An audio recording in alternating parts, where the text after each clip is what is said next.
Olá, eu sou a Natália Araújo, fisioterapeuta e ergonomista, e hoje eu vou falar com vocês sobre ergonomia. Não é economia, é ergonomia. Tô fazendo essa brincadeira porque tem muitas pessoas que desconhecem o que é ergonomia, o que faz o ergonomista. É importante levar adiante assuntos relacionados à ergonomia. Ergonomia, ou fatores humanos, é uma ciência científica que visa o entendimento das relações de seres humanos com os demais elementos dentro de um sistema. Sistema que é o contexto do trabalho. As linhas de estudo em ergonomia existem há muitos e muitos anos em outros países, inclusive antes da Segunda Guerra Mundial, tinha-se já a preocupação dessa relação entre homem e máquina.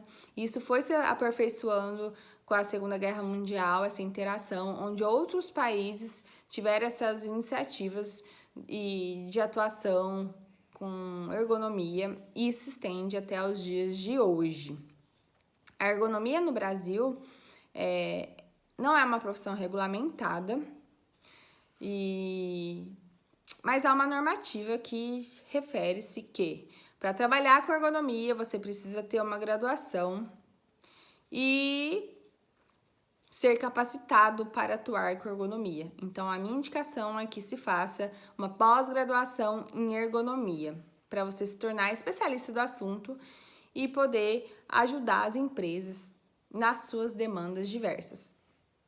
Em leis trabalhistas aqui no Brasil, nós temos a CLT, que é a nossa lei máxima aqui, que precisa ser respeitada. E dentro dessa CLT, que visa a proteção dos trabalhadores e ter essa relação trabalhista, né, de vários fatores, jornada de trabalho, horário de descanso, enfim. Tem-se as normas regulamentadoras, que são normas específicas ligadas aos assuntos de saúde, segurança do trabalho. E dentre essas normas, que vai de NR1 a NR37, temos a NR17, que fala exclusivamente da ergonomia, ou seja, é obrigatório que os empregadores que tenham empregados regidos pela CLT tenha-se abordagens e práticas de ergonomia nas suas empresas. Mas tudo que é colocado como imposição, como obrigatoriedade, torna-se um assunto mais desafiador para ser lançado, para ser abordado. E cabe a nós, ergonomistas, saber lidar com isso na hora de vender o nosso produto para os clientes, né? E eu percebo muita agressividade de alguns profissionais que já têm seus 15, 20 anos de mercado, quando vão falar sobre o assunto. Ah, mas tem ergonomista sem julgamentos. É importante que todas as pessoas tenham respeito uma com as outras e entendam que cada um está num processo.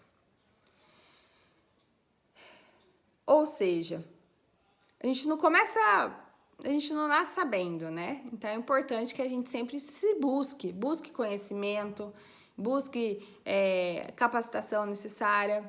E é claro que quem está começando agora com ergonomia vai encontrar diversos obstáculos, diversas dificuldades que um profissional de 15, 20 anos não tem. E o que difere um que está começando agora e um que está já com longas caminhadas da ergonomia são as experiências, todos os perrengues, todas as situações que passou lá atrás que foi sendo modificadas, ajustadas ao longo de um período. Então, para você que está começando no mercado, não se cobre tanto. Respeite os processos. Você tomou a decisão de ser ergonomista? Vai para cima, mas vai com calma. Não precisa abraçar o mundo. Você não precisa, vou começar a trabalhar com ergonomia amanhã. Já vou fazer a especialização porque ela falou que é importante. Já vou fazer, aí você de repente tem uma demanda de trabalho que você tá com dificuldade, você acha que tem que fazer 5 cursos. E não é assim, calma. Respeite os processos. para quem atua com ergonomia, precisa ter uma constância, como tudo na vida. Tem que ser algo construtivo, gradativo. Porque o que vai fazer você ser um profissional diferente lá na frente vai ser todas aquelas vivências. Então é onde eu falo que é importante que o ergonomista seja resiliente. Sim, porque um dia ele pode às vezes entrar numa demanda onde ele é altamente solicitado. Então o olhar para ele vai ser um. E às vezes ele entra num serviço em demandas não tão solicitadas. E às vezes ele não vai ter a importância que ele merecia. Então isso tudo, a gente precisa, quem é ergonomista, precisa colocar numa balança. E isso quem vai ditar essas regras vai ser esse período de experiência. Então se você está começando agora, entenda que você realmente precisa buscar sempre conhecimento. E aonde que vem esse conhecimento? Através da norma regulamentadora 17. Ah, mas ela é uma norma regulamentadora falha, que cabe muitas brechas. Ok. No ano de 2000, o Ministério do Trabalho e Emprego lançou treinamentos para os auditores fiscais da área de saúde e segurança. Por que eles fizeram esse treinamento com esses fiscais?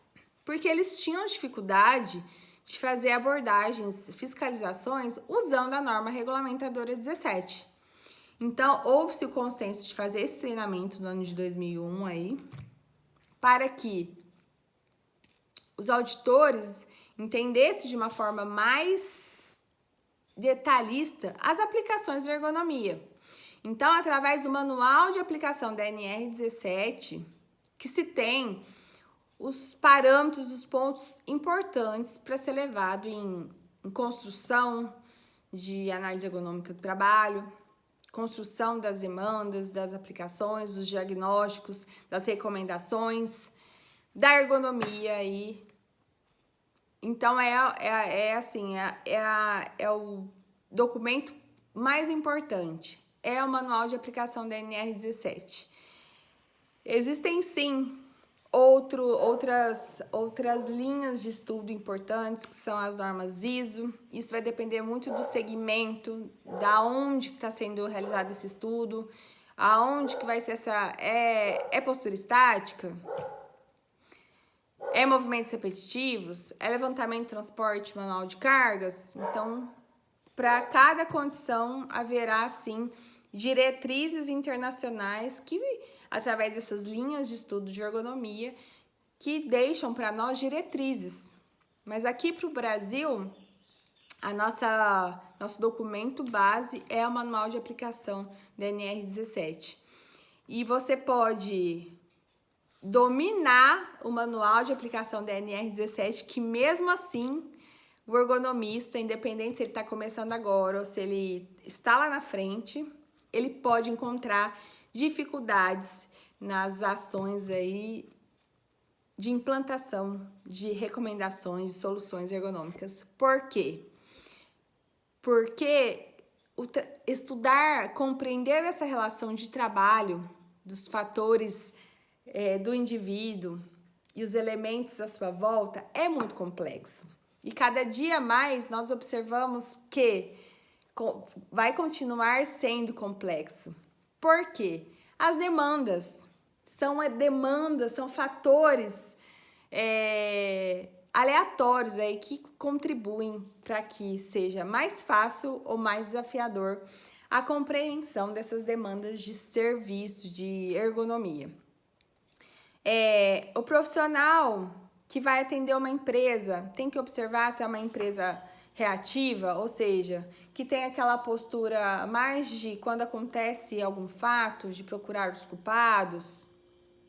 É uma empresa mais preventiva, que ela busca cumprimento de leis, andar na linha.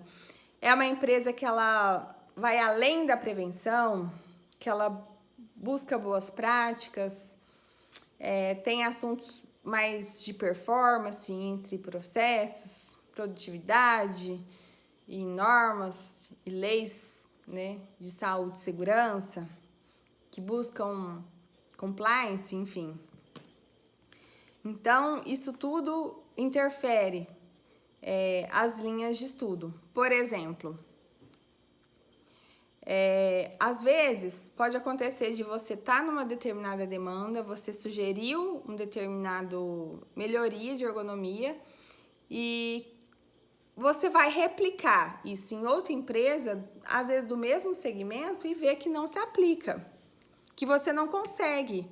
Mas por que que na empresa A eu consegui e na empresa B eu não consegui?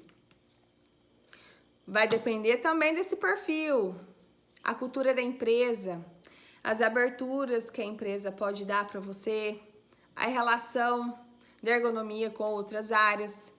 O ergonomista, ele não consegue fazer nenhum trabalho sozinho, ele precisa sempre do apoio das demais áreas.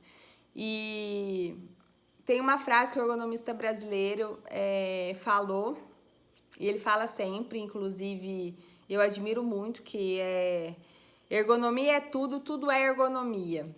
Omar Alexandre, que foi uma das minhas referências de início de carreira, onde eu já entrei com uma capacitação para atuar com ergonomia, né? Eu tinha feito a fisioterapia do trabalho, mas me faltava muita coisa de ergonomia, e através do site dele, a Ergotríade, que tem até hoje, eu busquei várias informações que agregaram aí em linhas de estudo. E tive a honra de falar com ele pessoalmente, através do curso que eu já fiz com ele, de workshop de ergonomia. Então, ergonomia é tudo, tudo é ergonomia, sim, porque independente do ramo de atividade que a gente vai fazer a linha de estudo, a gente percebe que a ergonomia ela está inserida em todos os aspectos. Seja na questão de processos, numa situação de produtividade, numa relação interpessoal entre pessoas. Então, por isso que a ergonomia torna-se necessário. E um dos maiores desafios que às vezes muitas empresas não levam em consideração é a abordagem do trabalhador. Porque numa empresa existem várias abordagens de profissionais diversos. A ergonomia ela vai ser a única que ela vai levar em consideração a percepção do trabalhador. Esse é o diferencial da ergonomia em relação a outros aspectos. Por exemplo, na empresa a gente tem processo, tem qualidade, tem segurança, tem saúde, ok. Mas cada um cumprindo o seu papel. A ergonomia ela vem para linkar todas as áreas e para fazer essa comunicação entre áreas. Por quê? Porque tem como base o indivíduo, o trabalhador e o respeito às características psicofisiológicas. Ou seja, a postura, a parte biomecânica do trabalhador interfere num resultado, numa evidência de ergonomia positiva ou negativa? Sim. O ritmo de trabalho dele vai interferir na ergonomia negativamente ou positivamente? Sim. Os meios e métodos de trabalho daquele indivíduo, daquele trabalhador, vai influenciar na ergonomia? Sim. O sistema organizacional, as regras, as normas, as condutas internas da empresa vai interferir? Sim. Aspectos da qualidade vai interferir na relação da ergonomia? Sim. E onde podemos observar? Por exemplo, situações de processos que acabam sendo prejudicados, gerando um retrabalho. E retrabalho é ergonomia, porque toda vez que eu tenho que repetir aquele mesmo trabalho, eu tenho um aumento de sobrecarga. Isso interfere sim em aspectos de produtividade, de baixa eficiência. Então, há abordagens de manutenção. Mas o que tem ergonomia com manutenção? Se uma empresa ela tem aplicações de manutenções preventivas, ela pode ter um olhar mais favorável para a ergonomia e pode impactar muito nessas questões de demanda de serviço, porque se uma empresa ela tem manutenções preventivas constantes, então haverá menos falhas mecânicas. Então, o trabalho ele vai ser gradual, gradativo, sistematizado. Isso tudo vai interferir na ergonomia. Então, se nós temos demandas de acidentes de trabalho com fatores ergonômicos, nós podemos sim ajudar a reduzir o número de acidentes, assim como de doenças ocupacionais. Então, a ergonomia ela está linkado a vários assuntos, questões jurídicas. Se você tem um trabalho de ergonomia, se você tem um roteiro de condutas de ergonomia, você respalda e previne passivos trabalhistas. Se você tem o domínio da ergonomia na empresa, você pode reduzir as doenças ocupacionais que levam a ações trabalhistas, que levam a afastamentos, que levam a sobrecarga no número de pessoas e de mão de obra. Então, a ergonomia, até para situações como nós vivenciamos hoje, a indústria 4.0, né? Que inclusive fala-se muito, cuidado com as recomendações da ergonomia, porque dependendo da recomendação, vamos pensar em uma solução de alto custo, que envolve sistemas automatizados, você está substituindo o homem para a máquina, isso não é ergonomia, mas estamos em indústria 4.0, onde a tecnologia e nós precisamos usar a nosso favor. E o número de pessoas em excesso, dependendo de uma linha, ela pode ser prejudicial e muito para a parte de produtividade, de processo, até para os aspectos de organização, de qualidade mesmo. Então, é importante que se tenha, sim, processos robotizados, mecanizados, pensando em esforços manuais excessivos que podem levar a lesão, a doenças, a acidente de trabalho. Sim, é importante que a empresa tenha em mente que capacitar os trabalhadores faz com que eles possam possam entrar em cargos mais desafiadores e operacionais. Porque a mão de obra, ela pode ser substituída, sim, mas ela nunca vai perder o seu valor. E visto isso, agora como estamos vivendo em pandemia, onde nós vemos um cenário muito desafiador, uma mão de obra muito instável, vidas se perdendo com a pandemia, as empresas trabalhando com um número mínimo de funcionários, muitas pessoas afastadas por conta do Covid-19, ou porque foi contaminado, ou porque o próximo, a família foi contaminada. Então, isso gera uma complexidade muito grande, o que leva a todo mundo a pensar que não existe uma fórmula mágica. Não existe. Os fatores externos vêm acontecendo para fazer com que todos nós permanecemos nessa constância de aprendizado. E a pandemia veio para isso, para dar valor à vida humana, dar valor ao trabalho, à mão de obra e o quanto ela faz falta nessas questões de perda de pessoas, perda de mão de obra, como sobrecarrega o sistema. Então, isso leva-se sempre àquela reflexão de que a vida importa, sim. E mais do que isso, em quais as condições que esses trabalhadores estão para manter nesse cenário? Como estão os aspectos psicossociais daquelas pessoas que estão em home office, que não tiveram escolha, né? Os administrativos principalmente. Porque quem está na mão de obra essencial continua. né, com as dificuldades e tudo mais, mas continua no cenário. Mas muitas pessoas não tiveram a oportunidade de escolhas, né? Eu vou trabalhar em casa, você quer trabalhar na empresa. Não, você vai trabalhar na sua casa. Isso às vezes é importante porque a empresa cumpre o seu papel de prevenir aquele trabalhador da exposição com outras pessoas.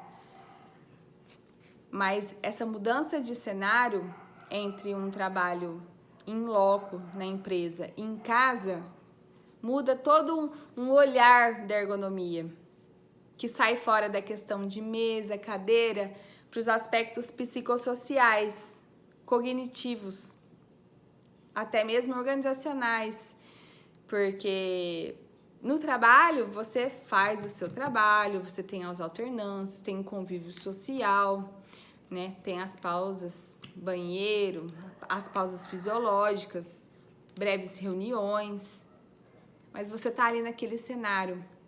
Em casa, trabalhando, fazendo tudo isso, teleconferência, com o filho perto de você, porque não tem escola, família, pessoas envolvidas, às vezes você não tem um espaço adequado para trabalhar. Olha quantos fatores externos, né, que contribuem ali para essa modificação do trabalho. E esse olhar humanizado do trabalho, como que você está lidando com isso, é desafiador para a ergonomia. E por isso que torna a ergonomia tão importante em todos os segmentos, em todos os aspectos. Porque é a única, assim, ciência que visa esse estudo complementar, além da questão metódica do trabalho. Porque preocupa-se com carga mental de trabalho, preocupa-se como que você vê o trabalho. Inclusive, dentro da ergonomia, as percepções desses trabalhadores que vão ditar várias demandas que nós temos que seguir para chegar num resultado. Porque se você tem esse olhar para o trabalhador e ele tendo inúmeras soluções, né? Porque se você envolve o trabalhador num determinado projeto, numa determinada ação, ele pode trazer vários resultados para a empresa, que às vezes os profissionais estão lá pensando em ideias mirabolantes e o trabalhador tem um resultado, tem resposta. E o que nós estamos vendo hoje? Várias empresas se preocupando com essa questão da pandemia, disponibilizando a cadeira da empresa para levar para casa, ajuda de custo. Tem empresas se responsabilizando para a questão desse olhar psicossocial, disponibilizando canais de comunicação, de atendimento, de psicologia, por exemplo. Então, isso abre nichos de mercado para nós ergonomistas que só tem a crescer, que só tem a somar lá na frente. E que nós tenhamos a resiliência de saber lidar, passar por esse processo. Porque a ergonomia, ela nunca vai ser desvalorizada, independente. Veio o E-Social, fez um boom com a ergonomia, aí o E-Social saiu, né? Tá meio parado. Não se parou de falar de ergonomia. Agora temos a atualização da NR1, que é o gerenciamento de riscos ocupacionais, onde antes se via o programa de riscos ambientais, o PPRA, o programa do PCMSO, e a ergonomia às vezes estava ou não estava atrelada a eles. E por que não existe um programa de ergonomia? Na verdade, programa não, né? Porque a ergonomia ela tem que fazer parte do processo, é do dia a dia. E agora nós temos esse desafio da NR1, de colocar em prática, né, esse gerenciamento de riscos ocupacionais, que inclusive precisa ter o programa, né, dos riscos de ergonomia. E vai ser importante fazer o quê? Análise preliminar, análise ergonômica preliminar, análise preliminar de risco, a análise ergonômica do trabalho, o que difere uma coisa de outra. Eu percebo que é importante nós estarmos antenados nas abordagens, se preparar para essas novas demandas de leis que vêm surgindo, desses prazos, mas a gente precisa ter calma, seguir aqueles fundamentos básicos e sentir a empresa que a gente atua, sentir os nossos clientes e focar mais em trazer resultados para os clientes baseados naquele nosso básico, que é o manual de aplicação da NR17, que pode entrar uma lei que amanhã pode sair de novo. E o que faz a gente manter firme no mercado, porque expectativas são criadas e frustrações também são desenvolvidas. Então é preciso ter o equilíbrio de você não precisa saber tudo, não precisa sair feito um louco, fazendo um monte de tipo de curso para estar antenado aos assuntos atuais. Não, tenha calma. É muito importante que o ergonomista tenha essa percepção do cenário que ele aplica a ergonomia. Ter a percepção de quem são os trabalhadores, dos dados epidemiológicos. Tem tanta situação para desbravar dentro daquele cenário que você está inserido, que se você for antenado, interessado em fazer abordagens, se você está numa gestão, isso eu falo mais assim, quem está dentro de uma gestão, de que tem um contrato fechado, né,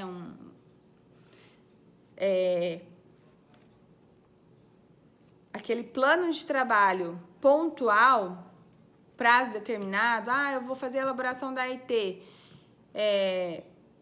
Esse, eu não estou falando desse, porque eu estou falando mais naquela situação de que você faz parte do processo.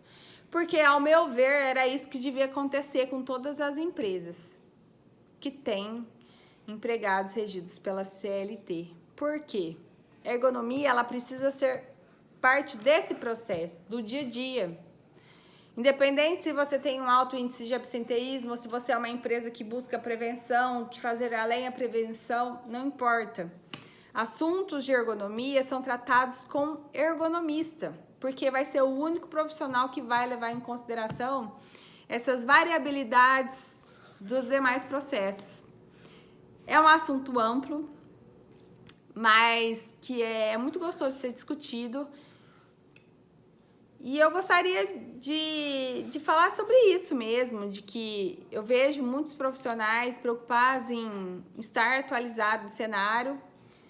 E se você partir para aquele básico mais eficiente, que é seguir a NR17, seguir o manual, estar antenado no seu contexto de trabalho, nas demandas que forem surgindo, estar sempre disposto a aprender um pouco mais, a interagir, a ouvir pessoas, a aplicar testes, você vai conseguir fazer um bom trabalho, independente se vai ser uma regra que se tenha hoje, uma análise preliminar de risco, análise ergonômica preliminar, ou se vai ser obrigatório AET, análise ergonômica do trabalho, ou se vai ser somente por demanda, enfim.